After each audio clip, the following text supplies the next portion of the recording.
Hello YouTube, this is the Traveling NP, Mark Hill. I was on my lunch break and I thought it may be about time for me to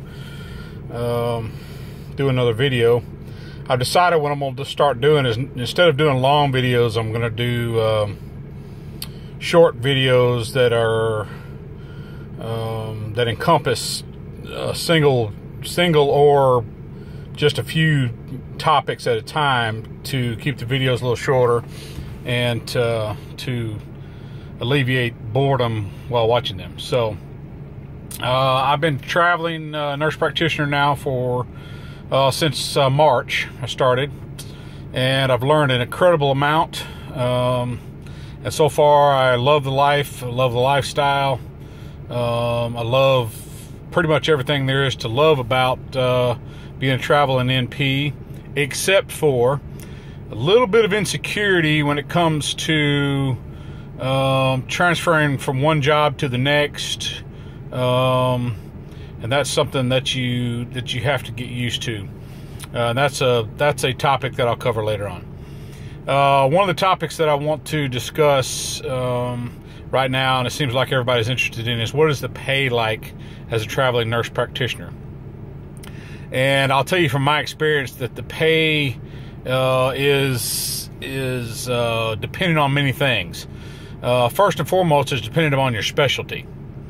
If you specialize, for example, in primary care and family practice, and that's where you want to work, and you want to work in the primary care setting, that is going to be the lowest paying jobs generally that you will find. I have been offered jobs anywhere from $50 an hour with travel and living reimbursement, all the way up to a maximum of $75 an hour in the primary care setting. But $75 an hour is a little bit unusual. I would say if I were going to put a number on it, it'd be between $60 and $65 an hour as average. But yeah, a lot of them are going to be in the 50s. And that includes travel, and then they'll put you up. Your specialties. For example, if you're going to do emergency room, which I do a lot of. I do a lot of emergency room work, especially in critical access hospitals, and hospitalist, and urgent care. And I do know, although I'm not psychiatric certified, I do know that psychiatric nurse practitioners do very well. On average, the jobs that I take when I'm working in the emergency room setting are anywhere from $80 to $95 an hour on average, and that includes travel and living reimbursements. Now, I will say, for a lot of your emergency room settings, especially in critical access hospitals, they are going to put you up in an apartment or room in the hospital, and so there's not going to be any money transfer as far as living, but they reimburse you for your mileage, or they pay for your plane ticket there, back and forth, and then they supply you with a rental vehicle. What I have found is that they are not willing to negotiate. If they are offering you a place to stay, they are not willing to negotiate any living stipend, because they feel like that you are giving a free place to live. And so what I've had to do a lot of times, since I live in a fifth wheel trailer when I travel, is just eat that cost of the RV park site for a few days, which is usually only $20 to $30 a day, so it's not that big a deal. And usually my fuel reimbursement makes up far more than has to be on that. So, money, that's a big issue. Everybody wants to know how much money they're making. Yeah, you can do very well as a locums nurse practitioner. I think that if you just work 3 months, took a month off, 3 months, took a month off, and did that 3 or 4 times a year, having 2 or 3 months off work, you could easily make $150,000 a year. depending on how you want to work and where you want to work. I'll give you an example. I go into these emergency rooms a lot up in the Great White North, out in these rural areas with these critical access hospitals. And one of them that I work at a lot pays me $82 an hour. And I work 87-hour stretches. So I go in on a Friday night.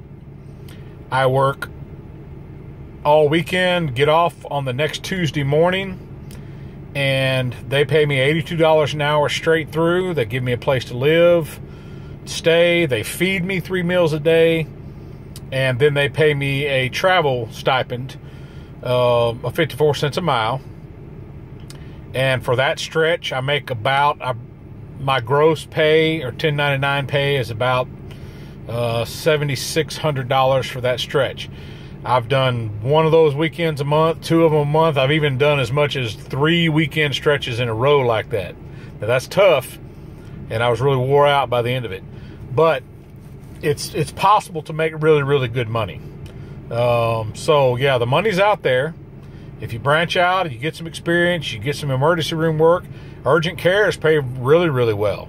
They're willing to pay a lot of money for urgent care. I just signed yesterday an urgent care contract for an all-inclusive contract, which means they're paying me hourly rate, no mileage, no living stipend for $93 an hour. Well, $93 an hour is a lot of money, and this job also offers plenty of overtime. So it's 4 10-hour shifts a week, and then I can work an extra day a week if I want to. So the money's out there. You can make really good money.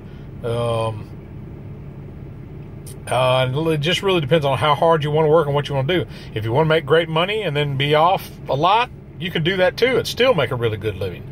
So the opportunities are immense. This is what I found as well. It's not a problem finding work.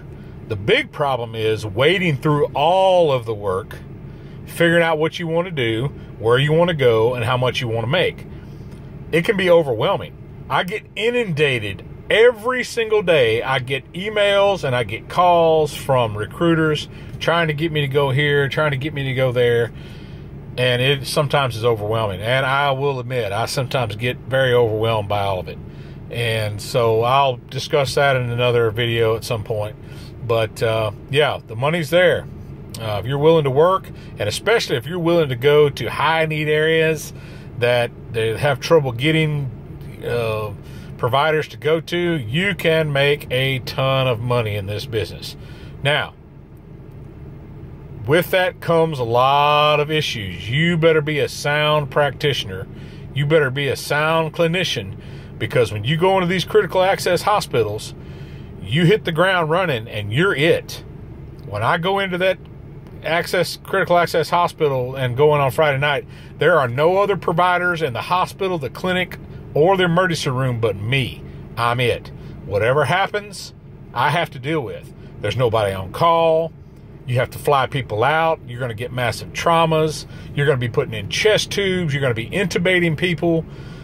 You're going to be managing, congestive heart failure. You're going to be giving thrombolytics for MIs. You're going to be stabilizing people in shock and flying them out on a helicopter to big tertiary hospitals. It is no joke. You have to be ATLS certified along with your ACLS and PALS. You've got to be on top of your game. And look, it can be scary sometimes. There are some situations that you're not going to be prepared for, and you have to think your way through them. So my advice is, if you're going to do this kind of thing and you're going to go to these critical access hospitals where the money is, where you're going to make the good money, is be prepared. Make sure you boned up on your skills, get as much experience as you can in the emergency room settings, because you're the sole proprietor. You're the sole provider. You're it. There is nobody else. And everybody's looking at you to call the shots.